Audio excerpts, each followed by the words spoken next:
Good evening भाई लोग, good evening, नमस्कार, जय हिंद। चलो बेटा, जल्दी से सभी लोग कनेक्ट हो जाओ और शुरू करते हैं सेशन को।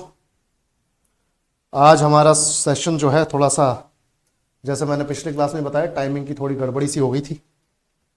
ठीक है, चलो, मतलब क्लास शेड्यूल करने में थोड़ी सी गलती हो गई। आपको हुई तकलीफ के लिए माफी चाहता हूं और बस अब सेशन शुरू करते हैं। एटीएम हमारा सेशन चल रहा है। नेशनल इमरजेंसी कल हो गई थी, स्टेट एंड फाइनेंशियल इमरजेंसी ये हमें करना है। और मैं सारे पीवाईक्यूज जो भी आए हुए हैं वो ले आया हूं, तुम्हें देख के भी समझ में आ जाएगा क्या लेवल है, और तुम्हें यह भी समझ में आ जाएगा कि तुम्हें किस लेवल तक का पढ़ना है। ठीक है, चलो, बिल्कुल बिल्कुल अर्जन, बिल्कुल।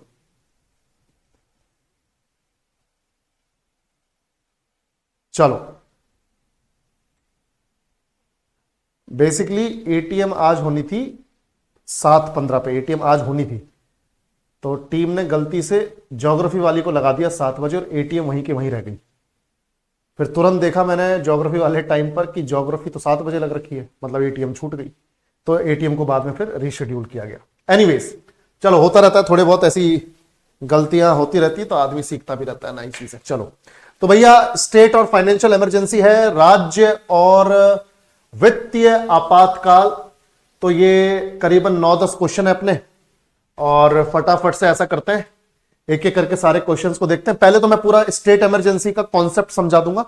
फाइनेंशियल इमरजेंसी से तो 1-2 क्वेश्चंस आए हैं मुश्किल से, तो वहां कॉन्सेप्ट में घुसने की जरूरत नहीं है, पर हाँ, जो जरूरी चीज है वो मैं तुम्हें बता दूंगा फाइनेंशियल इमरजेंसी की। स्टेट इमरजेंसी को पूरा समझ लेते हैं बढ़िया तरीके से। सभी लोग सेशन को, यहां तो लाइक और शेयर वाला सीन ही नहीं है यूट्यूब वाली याद आ गई भाई लाइन। हाँ भाई, सेशन को लाइक कर दो, शेयर कर दो और चैनल को सब्सक्राइब कर लो। देखो भाई ध्यान से, तो हमारे पास सबसे पहले तो ये कोर्स है। आप सब जानते हैं कि कोई भी बच्चा अगर ऐसा है जिसने फाउंडेशन यानी पूरी थ्योरी नहीं पढ़ी हुई और उसके बाद एटीएम के थ्रू ही कवर करने की कोशिश कर रहा है, बेटा एक बार को एग्जाम क्लियर भी कर जाओगे पर स्कोर वैसा नहीं रहेगा जैसा चाहते हो, तो दिक्कत होगी। इसलिए पहले थ्योरी पढ़ो तो सवाल आसानी से लगेंगे, वरना कितने सवालों के कितने जवाब याद रखोगे पता ही नहीं चलेगा कुछ। ठीक है, तो इसलिए पहले थ्योरी समझो और उसके बाद क्वेश्चंस ऑटोमेटिकली लगेंगे। तो जिसने भी थ्योरी का कोर्स ज्वाइन नहीं किया हुआ, फाउंडेशन ज्वाइन नहीं किया हुआ, वो जल्द से जल्द बैच ज्वाइन करके अपनी तैयारी शुरू कर दे, क्योंकि अब टाइम जो है एग्जाम का नजदीक आ रहा है। दिसंबर आ चुका है, अप्रैल में तुम्हारा एग्जाम होगा। ठीक है, तो उस हिसाब से तैयार रहो। बाकी पहला क्वेश्चन है, according to which article president rule can be imposed in the state on the basis of valid reasons. किस अनुच्छेद के अनुसार वैध कारणों के आधार पर राज्य में राष्ट्रपति शासन लगाया जा सकता है। पहले तो आर्टिकल बता दो मेरे को। मैंने तुम्हें कल भी बताया था कि 3 प्रकार की इमरजेंसीज हैं इंडिया में। भारत के संविधान में 3 प्रकार के आपातकाल अवस्थाएं हैं। वो कौन कौन सी हैं जल्दी बताओ। बिल्कुल, तो आंसर तो ये है, आंसर तो बिल्कुल ठीक है तुम्हारा, आंसर तो बिल्कुल ठीक है बच्चों। आर्टिकल 356। बेसिक बात यह है, हम सब जानते हैं कि 3 तरह की इमरजेंसीज हैं।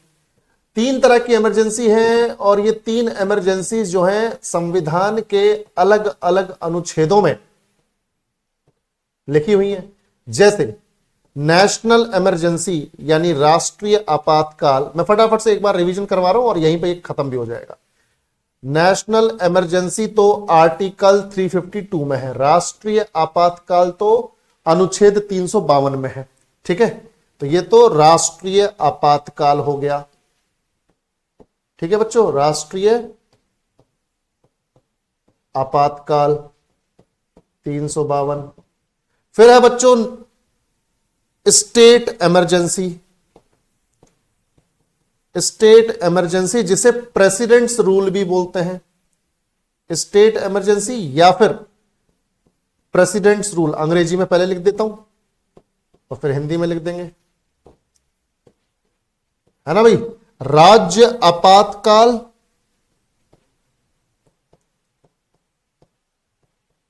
राज्य आपातकाल, या फिर इसी को लिखते हैं राष्ट्रपति शासन। ये आर्टिकल 356 में है। जैसा कि आपने आंसर में बताया अभी। और फिर तीसरी होती है financial emergency. Financial emergency, financial emergency यानी वित्तीय आपातकाल।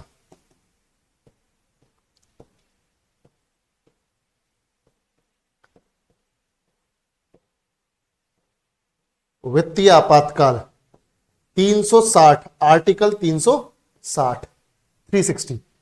तो ये है भाई तीन तरह की इमरजेंसीज। और जो 356 में है जिसे हम बोल रहे हैं प्रेसिडेंट रूल, तो वो है अपना स्टेट इमरजेंसी, राज्य में लगने वाला आपातकाल। भैया नेशनल इमरजेंसी कंट्री के लेवल पे लगता है, यानी पूरे देश पे लग सकता है और देश के किसी एक हिस्से पर लग सकता है, जबकि स्टेट इमरजेंसी या प्रेसिडेंट रूल पूरे स्टेट पे लगता है, पूरे एक राज्य पर लगता है। वहीं फाइनेंशियल इमरजेंसी पूरे देश में लागू होती है पर आज तक नहीं लगी है, तो इसका प्रैक्टिकल इंप्लीमेंटेशन किसी को नहीं मालूम, क्योंकि आज तक लगी नहीं है और उम्मीद करते हैं कि कभी लगे भी ना। ठीक है, ऐसा ज्ञान हमें चाहिए भी नहीं कि प्रैक्टिकल लेके हमें ज्ञान मिले। इस मतलब फाइनेंशियल इमरजेंसी का तो नहीं चाहिए कम से कम। ठीक है, तो भाई आंसर तो हमारा हो गया 356। अब देखो बेटा, under which article of Indian constitution the president can take over the government of a state in case of failure of constitutional machinery of that state. भारतीय संविधान के किस अनुच्छेद के तहत राष्ट्रपति किसी राज्य की संवैधानिक मशीनरी के विफल होने की स्थिति में उसकी सरकार अपने हाथ में ले सकता है?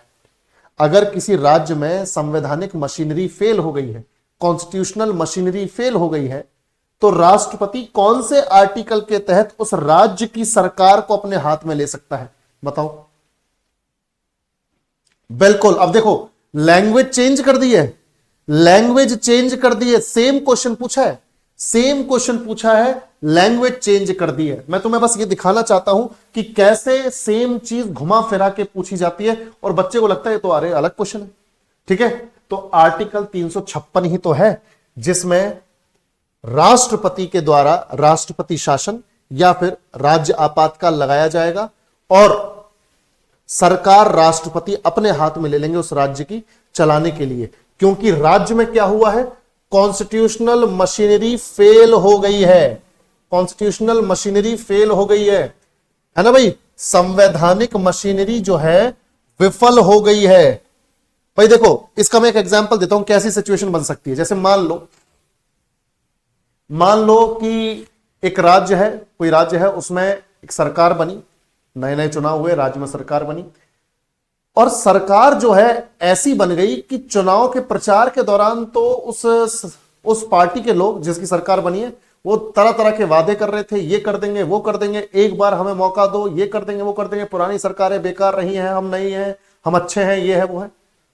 पर भाई साहब जैसे ही सरकार में आए, लोगों ने जिता दिया भरोसा करके, जैसे ही सरकार में आए इन्होंने संविधान को मानना ही मना कर दिया, संविधान का पालन करना ही छोड़ दिया और अपने हिसाब से अपने मनपसंद के रूल्स एंड रेगुलेशंस लोगों के लिए बनाने लगे, अपने हिसाब के कानून बनाने लगे, अपने हिसाब से उसे इंप्लीमेंट करने लगे। लोगों को लगा यार ये कौन से कानून है, ये किस तरह का शासन है, और अब उनके हाथ में सरकार है तो जो चाहे वो कर रहे हैं, संविधान की ऐसी तैसी कर रहे हैं, संविधान को फॉलो नहीं कर रहे। तो जब ऐसी सिचुएशन आ जाए तो फिर एक ही व्यक्ति है राज्य में जो ऐसी सरकार से बचा सकता है। सरकार जब मैं बोलता हूं, सरकार का मतलब है, राज्य सरकार का मतलब है मुख्यमंत्री और मुख्यमंत्री की मंत्री परिषद। जैसे सेंटर में प्राइम मिनिस्टर और उनकी काउंसिल ऑफ मिनिस्टर, वैसे ही स्टेट में सीएम और उनकी काउंसिल ऑफ मिनिस्टर। तो मुख्यमंत्री और उसके मंत्री परिषद यानी उसके मंत्रियों से राज्य को बचाने का काम एक व्यक्ति करेगा, उस वक्त वो है गवर्नर साहब। हर राज्य में गवर्नर तो होते ही हैं, हर राज्य में एक राज्यपाल तो होते ही हैं। राज्यपाल तुरंत प्रेसिडेंट को इन्फॉर्म करेंगे कि भैया मेरे राज्य में तो सीएम पगला गया है, सीएम के मंत्री पगला गए हैं, संविधान को फॉलो नहीं कर रहे, संविधान की ऐसी तैसी कर रहे हैं, जनता को बुरी तरीके से परेशान किया हुआ है। तो गवर्नर साहब क्या बोल रहे हैं कि साहब मैं आपको रिपोर्ट बना के भेज रहा हूं कि मेरे इस राज्य में, आप इस राज्य में राष्ट्रपति शासन यानी प्रेसिडेंट रूल लगाइए, इसमें स्टेट इमरजेंसी लगाइए। तो राष्ट्रपति को लगेगा यार मतलब जो खबर आई है ये तो सही बात है, ये तो ऐसी तैसी कर रखी है इन्होंने। तो राष्ट्रपति जो है आर्टिकल 356 के तहत गवर्नर की उस रिपोर्ट के आधार पर स्टेट इमरजेंसी लगा देंगे, स्टेट इमरजेंसी लगा देंगे। अब तुम ध्यान से सुनना, मैं तुम्हें यहां पर 2-3 सिचुएशंस बताता हूं जब स्टेट इमरजेंसी लग सकती है। जैसे मैंने तुम्हें नेशनल इमरजेंसी के टाइम पे 3 सिचुएशंस बताई थी, वैसे यहां पे 3 सिचुएशंस है। देखो ध्यान से बेटा, 3 कंडीशंस है, सभी लोग ध्यान से देखेंगे। देखो भाई, स्टेट इमरजेंसी के 3 कंडीशंस कि कब कब लग सकती है स्टेट इमरजेंसी। अब देखो बेटा, ये जो प्रेसिडेंट रूल है या राज्य आपातकाल है, ये 3 सिचुएशंस में, 3 कंडीशंस में लग सकती है। पहली कंडीशन बेटा ध्यान से सुनेंगे सभी लोग, पहली कंडीशन तो यह है कि गवर्नर साहब यानी राज्यपाल साहब जो हैं, राज्य के राज्यपाल जो हैं, एक चीज मैं आपको बताऊं, मैं इसको आगे बढ़ाने से पहले बता दूं कि जैसे सेंटर में प्रेसिडेंट की पावर है, वैसी ही राज्य में गवर्नर की पावर है। जैसे सेंटर में पीएम की ज्यादा चलती है, स्टेट में सीएम की ज्यादा चलती है, ठीक है। पर याद रखो बेटा, अब क्योंकि भारत सरकार तो चलो अभी मान लो बीजेपी की है, पर कई राज्य ऐसे हैं जहां पर बीजेपी की सरकार नहीं है। तो जहां ऑलरेडी बीजेपी की सरकार है, केंद्र में भी बीजेपी की सरकार है, तो आपस में उनका कोऑर्डिनेशन बना हुआ है, बढ़िया से कर रहे हैं अपना काम। पर जो राज्य सरकार ऐसी है जो बीजेपी से अलग है, केंद्र सरकार की पार्टी से अलग है, तो भैया वहां पर और केंद्र सरकार के बीच में थोड़ी सी तनातनी रहती है, ठीक है।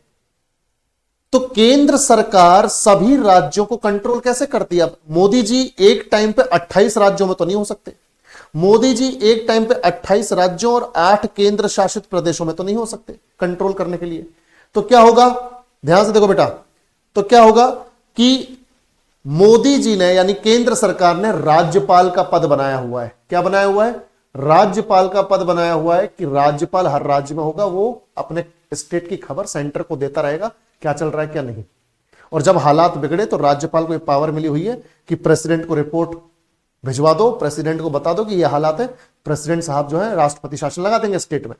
अब तुम देखो, तो गवर्नर या राज्यपाल साहब अगर एक रिपोर्ट बना के दे दें, एक रिपोर्ट बना के दे दें प्रेसिडेंट साहब को या प्रेसिडेंट साहिबा को, ठीक है, रिपोर्ट बना के दे दें प्रेसिडेंट साहब या प्रेसिडेंट साहिबा को कि भैया संविधान की ऐसी तैसी कर दी है इन्होंने, इस राज्य सरकार ने संविधान का पालन नहीं किया, संविधान का पालन नहीं किया।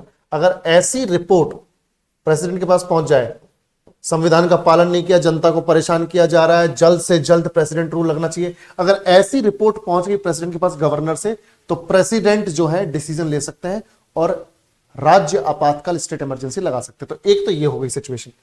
दूसरी सिचुएशन ये है, अब एक तो हो गया कि राज्य सरकार जो है संविधान का पालन नहीं कर रही है, संविधान की धज्जियां उड़ा रही है, तो ऐसी सिचुएशन में रिपोर्ट बना के भेज दी। दूसरी सिचुएशन है कि गवर्नर की रिपोर्ट की जरूरत नहीं है, खुद प्रेसिडेंट को यह फील हो जाए कि यार इस राज्य में तो गड़बड़ है, सरकार कैसे काम कर रही है यार। अगर राष्ट्रपति खुद ये फील कर जाए, खुद रियलाइज कर जाए, तो वो अपनी मर्जी से लगा सकते हैं, उनको गवर्नर की रिपोर्ट की जरूरत नहीं है। तो दूसरी सिचुएशन ये है, सभी लोग ध्यान से देखेंगे, और ये दोनों सिचुएशन, पहली और दूसरी सिचुएशन आर्टिकल 356 में है। कहां पर है बच्चों? आर्टिकल 356 में। देखो आर्टिकल 356 में पहली कंडीशन भी और दूसरी कंडीशन में क्या है? यदि राष्ट्रपति को यानी प्रेसिडेंट को खुद रियलाइज हो, यदि राष्ट्रपति यानी प्रेसिडेंट को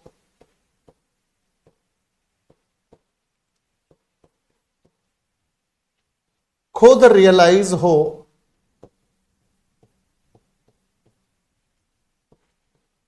कि राज्य सरकार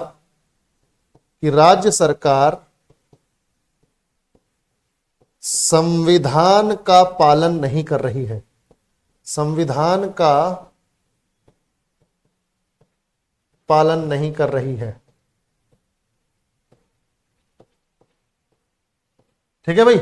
यदि राष्ट्रपति को खुद रियलाइज हो जाए कि राज्य सरकार संविधान का पालन नहीं कर रही है, तो वह स्टेट इमरजेंसी या प्रेसिडेंट रूल जिसे बोलते हैं वो इंप्लीमेंट कर देंगे। गवर्नर की, एक तरीके से गवर्नर की जो कंसेंट है, गवर्नर की जो रिक्वेस्ट है, उसकी जरूरत ही नहीं है, अगर इनको खुद को रियलाइज हो गया है तो। तो दूसरी सिचुएशन तो ये है भाई, एक सिचुएशन में गवर्नर साहब रिपोर्ट दे रहे हैं और दूसरी में खुद प्रेसिडेंट को रियलाइज हो गया कि यार इस स्टेट में दिक्कत है। और तीसरी कंडीशन है आर्टिकल 365 में। अब इस कंडीशन में भी लग सकती है आर्टिकल 365, ठीक है। 356 हो गया, 56 का उल्टा कर दो 365, तो आर्टिकल 365 में भी लिखा हुआ है, ध्यान से देखो, कि सेंटर ने यानी केंद्र सरकार ने, ध्यान से सुनना बेटा मैं क्या बोल रहा हूं, सपोज करो कि केंद्र सरकार ने सभी राज्यों को कोई ऑर्डर दिया कि भाई एक पॉलिसी बनाई है, हमने एक स्कीम बनाई है, सभी राज्यों को ये इंप्लीमेंट करनी है। तो सेंट्रल गवर्नमेंट ने, मान लो सेंट्रल गवर्नमेंट ने एक डायरेक्शन दिया, एक गाइडलाइन दी, डायरेक्शन दिया पॉलिसी इंप्लीमेंट करने को लेकर, कि एक नीति है, सभी राज्यों को ये इंप्लीमेंट करनी है, पॉलिसी इंप्लीमेंटेशन से रिलेटेड है ना, नीति लागू करने से रिलेटेड एक डायरेक्शन दिया सेंट्रल गवर्नमेंट ने, और सभी स्टेट्स को दिया है ये, पर उनमें से कोई एक स्टेट ऐसा है जो मना कर रहा है, कोई स्टेट जो है ऐसा मना कर रहा है कि नहीं, हमें केंद्र सरकार की ये जो स्कीम है पसंद नहीं आई, ये जो नीति है ये पसंद नहीं आई, हम लागू नहीं करेंगे। और ये कौन सा स्टेट होगा? सेंटर में मान लो बीजेपी, तो ये बीजेपी वाला राज्य नहीं होगा, ठीक है। ये कोई ऐसा राज्य होगा जहां पर सेंट्रल गवर्नमेंट जिस पार्टी की है उस पार्टी की सरकार नहीं है।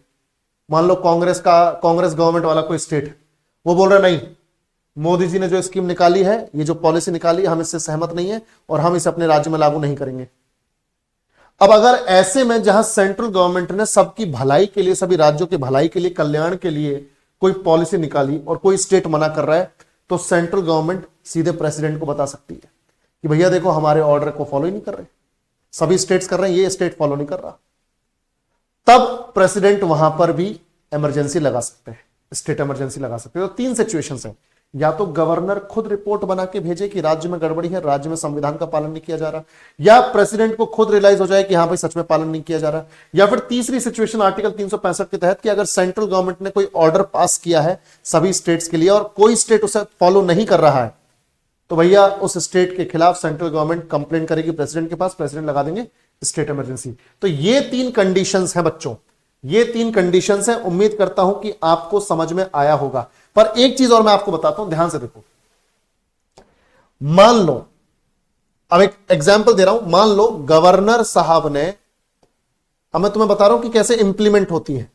गवर्नर साहब ने रिपोर्ट दे दी, किसी स्टेट के गवर्नर ने रिपोर्ट दे दी प्रेसिडेंट को कि साहब यहां पे बहुत ज्यादा गड़बड़ी चल रही है, जनता को परेशान किया जा रहा है और सरकार मिसयूज कर रही है अपनी पावर का। तो गवर्नर ने रिपोर्ट दे दी प्रेसिडेंट को, प्रेसिडेंट ने मान लो स्टेट इमरजेंसी लगा दी, प्रेसिडेंट ने स्टेट इमरजेंसी लगा दी। अब बात यह है कि सर प्रेसिडेंट ने जो स्टेट इमरजेंसी लगाई है, क्या ये अनलिमिटेड टाइम के लिए है, इनडेफिनिट टाइम के लिए है? नहीं। जैसे एक बात बताओ, तुम लोग सभी लोग बताओगे, अभी सब लोग बताओगे, मुझे बताओ, मैं रिपीट कर दूंगा, टेंशन ना लो, रिपीट कर दूंगा, कोई दिक्कत नहीं।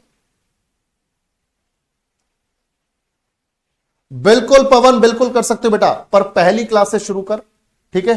2x की स्पीड पर चला, देख लेगा आराम से, ठीक है, हो जाएगा, अभी टाइम है, कोई दिक्कत नहीं। कुणाल रिपीट करूंगा बेटा। तो अब मुझे एक बात बताओ सभी लोग, कल जब हम नेशनल इमरजेंसी पढ़ रहे थे तो मैंने तुम्हें बताया था कि यूनियन कैबिनेट की सिफारिश पर, लिखित प्रस्ताव के आधार पर यूनियन कैबिनेट यानी प्राइम मिनिस्टर और उनके जो कैबिनेट मंत्री हैं वो लिखित प्रस्ताव भेजते हैं प्रेसिडेंट के पास कि साहब फलाने रीजन से नेशनल इमरजेंसी लगानी है। प्रेसिडेंट मना तो कर नहीं सकते, तो प्रेसिडेंट ने लगा दी। तो प्रेसिडेंट ने जो वो इमरजेंसी लगाई थी अपने बिहाफ से, मतलब अपने लेवल पर, वो कितने टाइम के लिए थी? 1 महीने, 2 महीने, 6 महीने? बताओ जल्दी जल्दी बताओ सभी लोग, कल मैंने बताया था, बताओ सभी लोग बताओ। प्रेसिडेंट ने जब उसको पास किया तो कितने महीने के लिए लगी? 1 मंथ के लिए। Very good. और जब पार्लियामेंट के दोनों हाउसेज ने विशेष बहुमत से यानी 2/3 बहुमत से जब उस प्रस्ताव को पास कर दिया तो वो कितने महीने के लिए बढ़ गई? तब कितने महीने के लिए बढ़ गई पार्लियामेंट के अप्रूवल के बाद? 6 मंथ्स के लिए, यानी पहला तो वही महीना जो प्रेसिडेंट ने लगाया और 5 महीने, तो यानी टोटल 6 महीने। ठीक है, वो 1 महीना काउंट होगा उन 6 महीनों में। चलो वेरी गुड। अब यहां पर देखो, यहां पे हल्का सा फर्क है। गवर्नर ने रिपोर्ट बना के भेजी प्रेसिडेंट के पास, प्रेसिडेंट ने स्टेट इमरजेंसी लगा दी। अब प्रेसिडेंट ने जो स्टेट इमरजेंसी लगाई है ये नेशनल इमरजेंसी की तरह 1 महीने के लिए नहीं लगी है, ये लगी है 2 महीने के लिए। अब 2 महीने के अंदर अंदर पार्लियामेंट से अप्रूवल लेना पड़ेगा। 2 महीने के अंदर अंदर पार्लियामेंट से अप्रूवल लेना पड़ेगा। अब 2 महीने के अंदर अंदर अगर पार्लियामेंट से अप्रूवल ले लिया, यानी 2 महीने तक तो देखा कि हालात ठीक है कि नहीं, पर लग रहा है कि 2 महीने में हालात ठीक ही नहीं हुए स्टेट में, तो क्या होगा, इसे एक्सटेंड किया जाएगा। अब जाएगी बात पार्लियामेंट के पास, संसद के पास, लोकसभा और राज्यसभा के पास। अब जब लोकसभा और राज्यसभा के पास पहुंच गई ये बात, तो ये दोनों सदन, एक सदन के पास करने से काम नहीं चलेगा, ये दोनों सदन सिंपल मेजॉरिटी से, पहले तो स्पेशल मेजॉरिटी थी, स्पेशल मेजॉरिटी में 2/3 बहुमत देखते हैं, 2/3 वोट, 2/3 वोट्स देखते हैं। यहां पे देखते हैं मोर देन 50%। सिंपल मेजॉरिटी में क्या देखते हैं, सामान्य बहुमत में क्या देखते हैं, मोर देन 50%। तो सिंपल मेजॉरिटी से, 2/3 बहुमत से नहीं, मोर देन 50%, यानी सिंपल मेजॉरिटी से 6 महीने के लिए एक्सटेंड कर दिया जाएगा। यहां पर भी 6 महीने के लिए एक्सटेंशन मिलेगा, पर कब मिलेगा, 2 महीने बाद। वहां पर 1 महीने के अंदर ही करना पड़ता है, यहां पे 2 महीने का टाइम है, तो 6 महीने के लिए एक्सटेंशन, 6 महीने के लिए एक्सटेंड हो जाएगी। पर इन 6 महीने में, इन 6 महीने में ये 2 महीने इंक्लूडेड होंगे। सबको समझ में आया तो रिस्पॉन्ड करो यस और नो। अगर 1 जनवरी 2025 को इमरजेंसी लगी तो 28 फरवरी तक तो वैसी लगी हुई है क्योंकि राष्ट्रपति ने लगाई हुई है। पर अगर आपको फरवरी के आगे भी एक्सटेंड करना है तो फिर 4 महीने और एक्सटेंड हो जाएगी, मार्च, अप्रैल, मई, जून, यानी 30 जून तक, और उसमें ये 2 महीने इंक्लूड होंगे जून तक में। सबको समझ में आ गया? कुणाल, अगर ऐसी सिचुएशन हुई कि राष्ट्रपति को नहीं लगता कि बहुत ज्यादा सीरियस मैटर है तो राष्ट्रपति नहीं लगाएंगे, ठीक है, पर गवर्नर की रिपोर्ट अगर एक बार पहुंच गई तो राष्ट्रपति कंसीडर जरूर करेंगे। अगर राष्ट्रपति को लग रहा है कि नहीं इतना माहौल खराब नहीं है तो अल्टीमेटली डिसीजन तो उन्हीं का है, पर गवर्नर की रिपोर्ट का जाना जरूरी है। ठीक है, अगर रिपोर्ट चली गई तो प्रेसिडेंट के पास फिर रीजन है कि वो लगा सकते हैं। बाकी प्रेसिडेंट को लग रहा है कि भाई अपनी खुद से रियलाइजेशन हो रहा है कि यार यहां तो बहुत ज्यादा गड़बड़ हो रही है, तो फिर प्रेसिडेंट वहां पर भी लगा देंगे। ठीक है, उस सिचुएशन में भी लगा देंगे। मैंने बताया ना 356 में दोनों सिचुएशन है, या तो प्रेसिडेंट को खुद रियलाइज हो जाए या गवर्नर की रिपोर्ट आ जाए। ठीक है, चलो भाई, इतना समझ में आया? बहुत बढ़िया।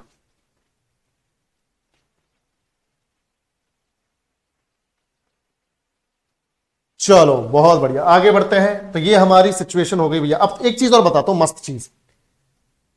मैंने तुम्हें बताया था कि नेशनल इमरजेंसी जब लगती है तो it can be implemented for indefinite period of time. सही बात है, it can be implemented for the indefinite period of time. कितने ही लंबे टाइम के लिए लगाई जा सकती है, बस 6 महीने में पार्लियामेंट से अप्रूवल लेना पड़ेगा। यहां पर भी अगर एक्सटेंड करना है कि मान लो 6 महीने भी कम पड़ गए, 6 महीने में भी स्टेट में कोई सुधार नहीं है, तो फिर 6 महीने के लिए अप्रूवल लेना पड़ेगा पार्लियामेंट से। पर यहां पर एक लिमिट है, इनडेफिनिट टाइम नहीं है। यहां पर इनडेफिनिट टाइम नहीं है। स्टेट इमरजेंसी, ध्यान से देखो बेटा, स्टेट इमरजेंसी मैक्सिमम 3 साल के लिए लगाई जा सकती है। 3 साल के लिए लगाई जा सकती है, यानी 6 महीने करके आप एक्सटेंड कर सकते हो। कितने टाइम के लिए? 6 साल के लिए, 3 साल के लिए, यानी 6 बार कर सकते हो एक्सटेंड, है ना। 6 महीने करके एक्सटेंड कर सकते हो 3 साल के लिए। समझ में आ गई भाई बात? फिर तुम बोलोगे सर अगर मान लो तब भी हालात नहीं सुधरे 3 साल बाद, फिर क्या होगा? तो बेटा फिर प्रोसीजर यहीं से शुरू होगा, यहां से शुरू होगा। 6 महीने 3 साल तक तो यहीं से चलेगा पार्लियामेंट से, पर जब 3 साल हो जाएंगे तो फिर शुरुआत से शुरू होगी। सबको इतना समझ में आया तो रिस्पॉन्ड करो। नेशनल इमरजेंसी तो इनडेफिनिट टाइम के लिए, पर स्टेट इमरजेंसी 3 साल के लिए। 6 महीने एक्सटेंड करवाते रहो, जैसे 3 साल खत्म हो जाए फिर प्रोसेस फिर से शुरू होगा ऊपर से। क्लियर? चलो बहुत बढ़िया। क्लियर है ना भाई? हाँ, क्लियर होना चाहिए। बिल्कुल, पर इंडेफिनिट इस वे में नहीं कि लगातार चले जा रहा है, छह छह छह छह छह छह महीने करके लगातार चले जा रहा है।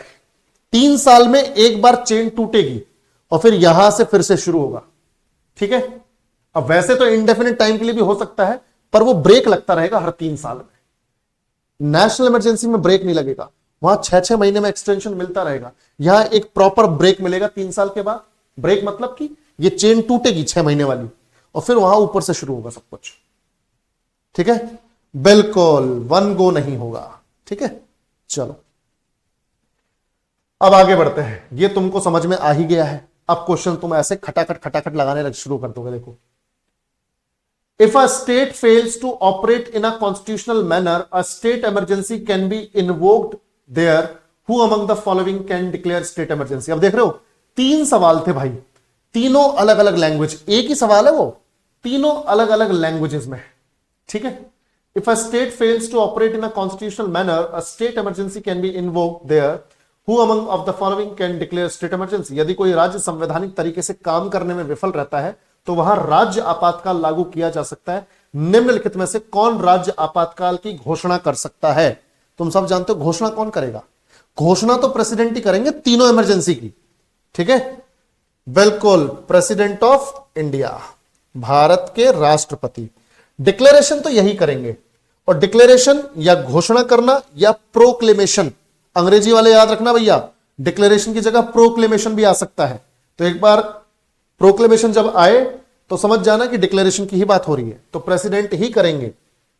पर तुम सब जानते हो कि स्टेट इमरजेंसी में वो गवर्नर की रिपोर्ट के बेसिस पर भी कर सकते हैं, खुद के रियलाइजेशन के बेसिस पे भी कर सकते हैं, और सेंट्रल गवर्नमेंट अगर कंप्लेन करे आर्टिकल 365 के तहत कि हमने डायरेक्शन दिया स्टेट को और स्टेट ने फॉलो नहीं किया, तो भी लगा सकते हैं। तो 3 सिचुएशन में प्रेसिडेंट ही लगाएंगे state emergency. Which Indian state has never been slipped to president's rule? कौन सा भारतीय राज्य कभी राष्ट्रपति शासन की चपेट में नहीं आया? ये तो तुम बता सकते हो यार, बता सकते हो क्या? वैसे 2 राज्य हैं, वो दूसरा वाला यहां ऑप्शन में नहीं है, मैं 2 बताऊंगा तुम्हें। ठीक है? इनमें से बताओ कौन सा है, इनमें से कौन सा है जो कभी, जहां पर कभी भी राष्ट्रपति शासन नहीं लगा? गुड इवनिंग बेटा, गुड इवनिंग गीतांजलि। नहीं नहीं नहीं बाबू, नहीं नहीं नहीं, देखो भैया, छत्तीसगढ़ है। छत्तीसगढ़ में आज तक स्टेट इमरजेंसी नहीं लगी है, राष्ट्रपति शासन नहीं लगा है। ठीक है? छत्तीसगढ़, तुक्के मत मारो, अब तुक्के मत मारो। हां, छत्तीसगढ़। ठीक है? बाकी सब में लग चुकी है। अच्छा, छत्तीसगढ़ के अलावा एक और है तेलंगाना। तेलंगाना तो बना ही 2014 में है, 2 जून 2014 को। तो तेलंगाना और छत्तीसगढ़ 2 ऐसे राज्य हैं जहां पर स्टेट इमरजेंसी आज तक नहीं लगी है। ठीक है भाई? दूसरा वाला भी बता दिए हैं बाबू, तेलंगाना, छत्तीसगढ़ और तेलंगाना। ठीक है? और एक चीज बताता हूं, ध्यान से सुनो। अब यार ये जब पूछ सकते हैं कि किसी में भी नहीं लगा ये बताओ, तो ये भी तो पूछ सकते हैं ना कि सबसे ज्यादा बार किसमें लगा है ये बताओ, सबसे ज्यादा बार किसमें लगा है? ठीक है भाई? अब ध्यान से देखो, सबसे ज्यादा लगा है मणिपुर में, सबसे ज्यादा बार मणिपुर में। मैं तुम्हें टॉप 3 स्टेट्स बता देता हूं जिनमें सबसे ज्यादा बार लगा है। मणिपुर में 10 बार। अच्छा, ईयर याद रखने की जरूरत नहीं है भाई, अब 10 ईयर थोड़ी याद रखोगे तुम कि वो 10 साल कौन कौन से थे। ईयर्स याद रखने की जरूरत नहीं, बस ऐसे याद रखो 10 साल। ईयर्स मत याद रखना कि 1967, 2001, ये सब। ठीक है? तो मणिपुर में 10 साल पहले नंबर पे। दूसरे नंबर पे है उत्तर प्रदेश, 9 बार। दूसरे नंबर पर उत्तर प्रदेश 9 टाइम्स, 9 टाइम्स। ठीक है? और यहां पे ऐसा करो, ईयर नहीं टाइम लिखो, 10 टाइम्स। ठीक है? उत्तर प्रदेश 9 टाइम्स और पंजाब में 8 बार। तीसरे नंबर पे पंजाब, पंजाब में 8 बार, 8 टाइम्स। याद रहेगा भैया? तो जहां नहीं लगी छत्तीसगढ़ और तेलंगाना, जहां पे सबसे ज्यादा बार लगी है वो तीन हमने यहां पे बता दिया। ठीक है, चलो बिल्कुल आगे बढ़ते हैं। Which among the following articles of the Indian constitution deals with financial emergency. तो फाइनेंशियल इमरजेंसी से रिलेटेड कौन सी है भैया, कौन सा आर्टिकल है, आर्टिकल 360। मैं तुम्हें एक चीज बता देता हूं इसके बारे में, हल्का सा एक इंट्रोडक्शन देता हूं, वैसी वर्बली हो जाएगा, कोई दिक्कत नहीं है। देखो, फाइनेंशियल इमरजेंसी या वित्तीय आपातकाल तभी लगेगा जब हमारा देश वित्तीय रूप से फाइनेंशियली क्राइसिस में होगा, है ना भाई, समस्या में होगा। यानी अगर हमारे देश की करेंसी जो इंडियन रुपी है, भारतीय रुपया है, अगर हमारे देश की इंडियन करेंसी, हमारे देश की करेंसी अगर उसकी वैल्यू डॉलर के कंपैरिजन में बहुत नीचे चले जाए, जैसे आज के टाइम में भी कुछ बढ़िया नहीं है अपनी, मतलब $1 लगभग 80 से 85 रुपए में मिलता है हमें। अगर हमें $1 खरीदना है तो हमें 80 से 85 रुपए खर्च करने पड़ेंगे, तब जाके $1 मिलेगा। अब यह हालात मान लो ऐसे हो जाए कि $1 हमें 500 रुपए में मिल रहा है, तो मतलब अपने तो लग गए भाई, अपनी जो करेंसी, अपनी जो मुद्रा है उसकी तो वैल्यू गिर गई साला, 500 रुपए में $1। समझ रहे हो तुम? जब ऐसी कोई सिचुएशन आ जाए तो समझ जाओ भाई लग गई है, और अब लगेगी फाइनेंशियल इमरजेंसी। क्लियर है? तो जब भी कभी हमारे देश की करेंसी की वैल्यू डॉलर के कंपैरिजन में बहुत कम चली जाएगी, यानी मान लो 500, 600, 1000 रुपए में हम $1 खरीद रहे हैं, तो मतलब हमारी करेंसी की तो कोई तगड़ी वैल्यू है ही नहीं। तब समझ जाओ कि भाई देश में हालात खराब हो चुके हैं वित्तीय रूप से। अब ऐसी सिचुएशन में क्या होता है कि देश में जो हमारे फाइनेंशियल संसाधन है, वित्तीय संसाधन है, वो खत्म होने लगते हैं। तो सरकार क्या करती है, सरकार जितने भी सरकारी कर्मचारी हैं उनके भत्ते खत्म कर देती है कुछ टाइम के लिए, जब तक हालात बने हुए, उनको कोई अलाउंसेस नहीं मिलेंगे, कोई इंक्रीमेंट नहीं मिलेंगे, सैलरी कम कर दी जाती है कुछ टाइम के लिए, ताकि वहां से पैसा बचाया जा सके। तो ऐसी सिचुएशन में सरकारी लोगों की बैंड बजती है। ठीक है भाई, समझ में आया? समझ में आया कि नहीं भैया? चलो, बिल्कुल त्रिपर्णा, बिल्कुल ऐसा मान सकती हो, हाइपर इन्फ्लेशन, बिल्कुल। चलो, तो ये हो गया हमारा फाइनेंशियल इमरजेंसी। और याद रखना, फाइनेंशियल इमरजेंसी में क्या होता है, सरकार फिर सरकारी कर्मचारियों की सैलरी कम करती है, उनके भत्ते, उनकी अलाउंसेस, उनकी जो इंक्रीमेंट्स है उनको रोक देती है कुछ टाइम के लिए। चलो next, how many times the president has declared the financial emergency. राष्ट्रपति ने कितनी बार वित्तीय आपातकाल की घोषणा की। जैसे नेशनल इमरजेंसी तो 3 बार लगी है, 1962, 1975 और एक बार 1971 में जो बांग्लादेश लिबरेशन वॉर हुआ था तब। स्टेट इमरजेंसी तो हमारे यहां लगभग हर जगह ही लगी है, 2 स्टेट्स को छोड़ के, तेलंगाना और छत्तीसगढ़ को। फाइनेंशियल इमरजेंसी कितनी बार डिक्लेयर की गई है? कभी नहीं। फाइनेंशियल इमरजेंसी कभी नहीं, नेवर, नेवर। क्वेश्चन ध्यान से पढ़ लेना ससुरो, कुछ तो इस पे भी 3 बोल रहे हैं। ठीक है, कभी नहीं लगी है ये, 2 बार लगते लगते बची है, 1991 में और एक बार 2009 में। और दोनों बार हमारे जो सेवियर रहे, हमारे जो एक तरीके से संरक्षक रहे, वो रहे डॉक्टर मनमोहन सिंह जी। 1991 में वित्त मंत्री के तौर पे, फाइनेंस मिनिस्टर के तौर पे, और 2009 में प्रधानमंत्री के तौर पे। ठीक है, तो इस चीज के लिए भाई रिस्पेक्ट निकलनी चाहिए जबरदस्त उनके लिए, बढ़िया आदमी। ठीक है भाई, समझ में आया कि नहीं? हाँ,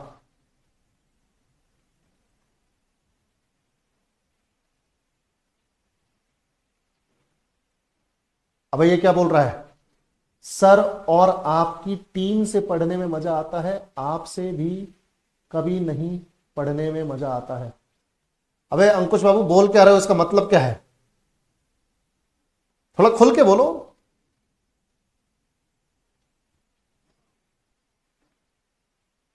नहीं नहीं, एनर्जी ठीक है अपनी, एकदम बढ़िया एनर्जी है, कोई दिक्कत नहीं है। हाँ, हिंदी में बात कर अंकुश, फारसी में नहीं।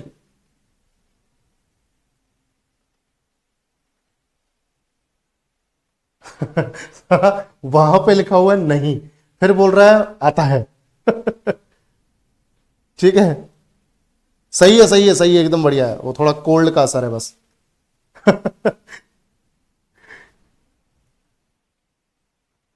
हाँ, अबे सच्चाई निकल गई लिखने में मिस्टेक हो गया। हाँ मिस्टेक, माई मिस्टेक। ससुरे चिकाचिक, समझ रहा है। हाँ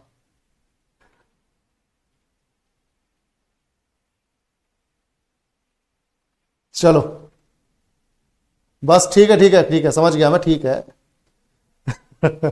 चलो भाई, तो यहां पे हमारा हो गया ये वाला क्वेश्चन। अब next, the proclamation of state emergency must be placed before the parliament for its approval. यार ये बताना पड़ेगा, ये थोड़ा सोच के बताओ, अभी पढ़ा है हम लोगों ने। The proclamation of state emergency must be placed before the parliament for its approval.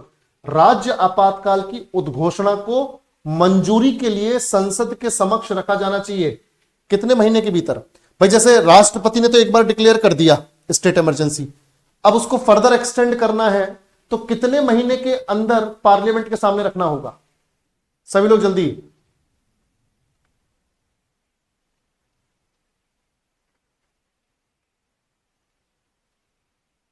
शाबाश,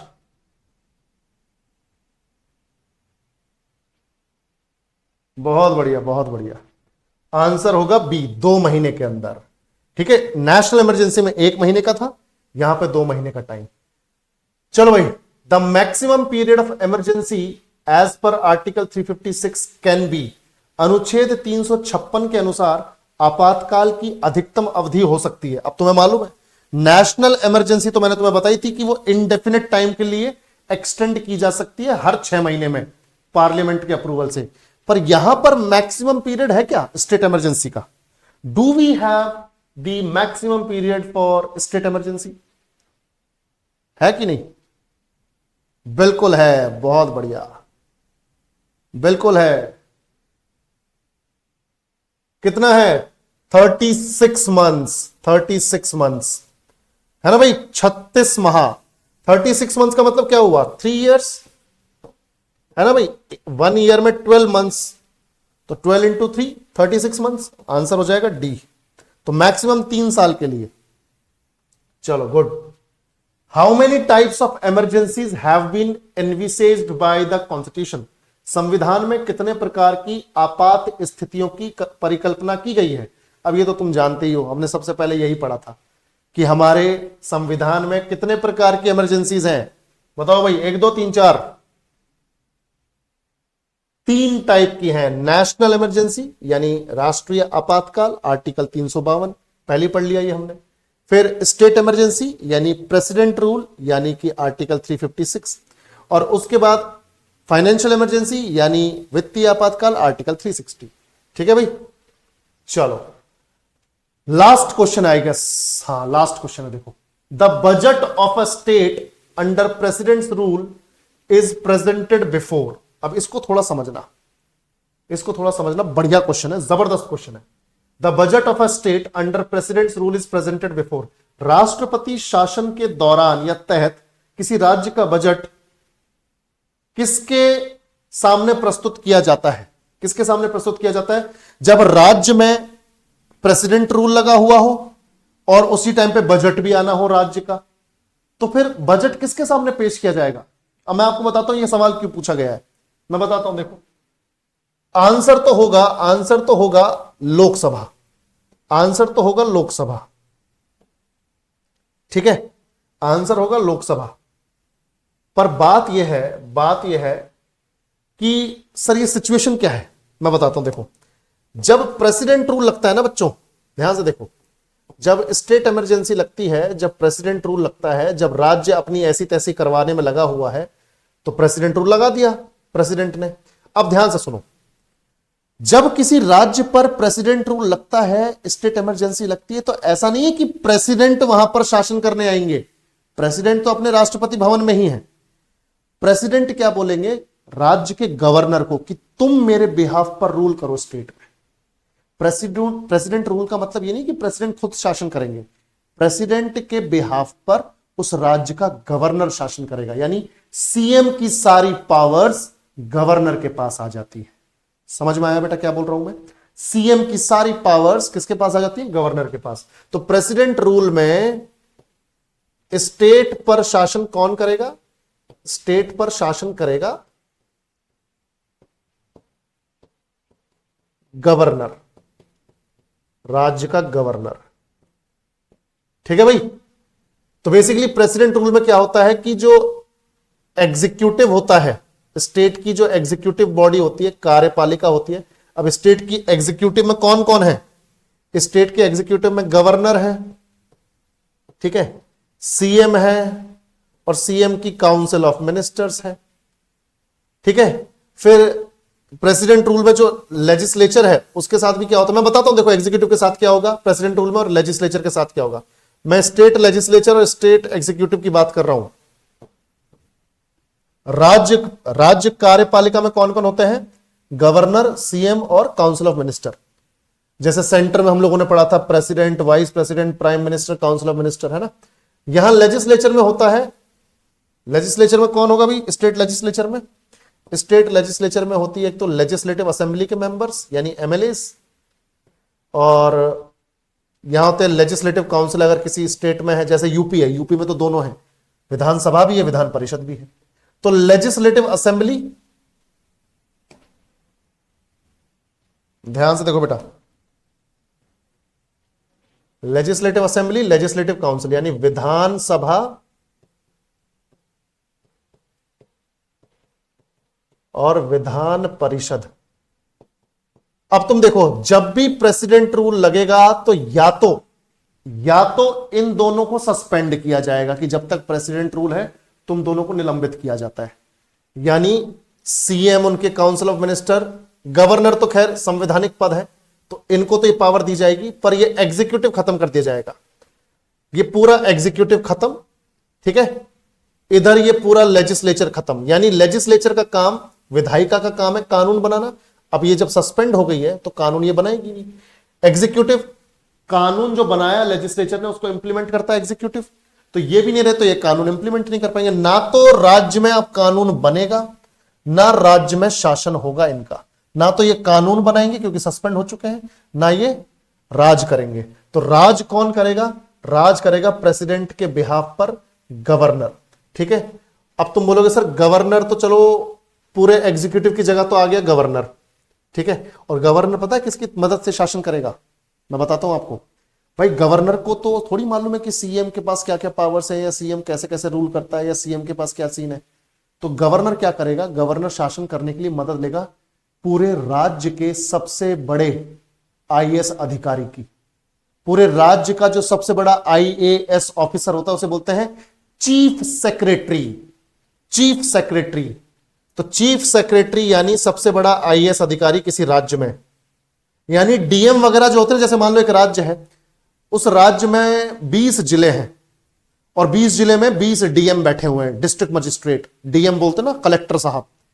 वो 12 मतलब वो जो 20 कलेक्टर है ना 20 जिलों में, वो 20 कलेक्टर 20 डीएम इसके बच्चे हैं। ऐसे मानो ये दादा परदादा लेवल का है चीफ सेक्रेटरी, पूरे राज्य का सबसे बड़ा आईएएस ऑफिसर, और वो डीएम वगैरह जिले लेवल पे आईएएस ऑफिसर है। तो चीफ सेक्रेटरी की मदद से मुख्य सचिव, क्या नाम है हिंदी में क्या बोलेंगे? मुख्य सचिव। तो गवर्नर साहब राज्य के मुख्य सचिव के साथ मिलकर, मुख्य सचिव क्या करेंगे? गाइड करेंगे गवर्नर साहब को कि आपको ऐसे शासन करना है। जब मुख्यमंत्री रहता है राज्य में तो चीफ सेक्रेटरी मुख्यमंत्री के साथ रहता है। अब मुख्यमंत्री को तो खत्म कर दिया, यहां पे एग्जीक्यूटिव को तो खत्म कर दिया, तो गवर्नर को सारी पावर दे दी, अब गवर्नर की मदद कर। तो चीफ सेक्रेटरी मुख्य सचिव की सहायता से गवर्नर साहब शासन करेंगे। अब शासन तो चलो ये करेंगे, लेजिस्लेचर हट गई, लेजिस्लेचर की जगह कौन आएगा भैया? लेजिस्लेचर की जगह, लेजिस्लेचर विधायिका की जगह कौन आएगा? तो विधायिका की जगह पार्लियामेंट कानून बनाएगी, संसद बनाएगी उस राज्य के लिए कानून। जिस राज्य में प्रेसिडेंट रूल लगा हुआ है तो पार्लियामेंट, पूरी संसद जो है वो कानून बनाएगी उस राज्य के लिए, संसद बनाएगी। अब संसद का मतलब है लोकसभा और राज्यसभा। और कानून बनाने में लोकसभा का ज्यादा रोल रहता है ऐसी सिचुएशन में। तो खुद बताओ, जब राज्य में ना विधायिका है ना कार्यपालिका है, प्रेसिडेंट रूल लगा हुआ है, गवर्नर साहब शासन कर रहे हैं, तो भैया जब ऐसे टाइम में बजट आएगा तो बजट किसके सामने पेश होगा? उस राज्य का किसके सामने? लोकसभा के सामने। सबको समझ में आया तो रिस्पॉन्ड करो, क्योंकि विधायिका तो खत्म हो चुकी है, बजट इसके सामने पेश करना था, अब इसके सामने ये तो है ही नहीं।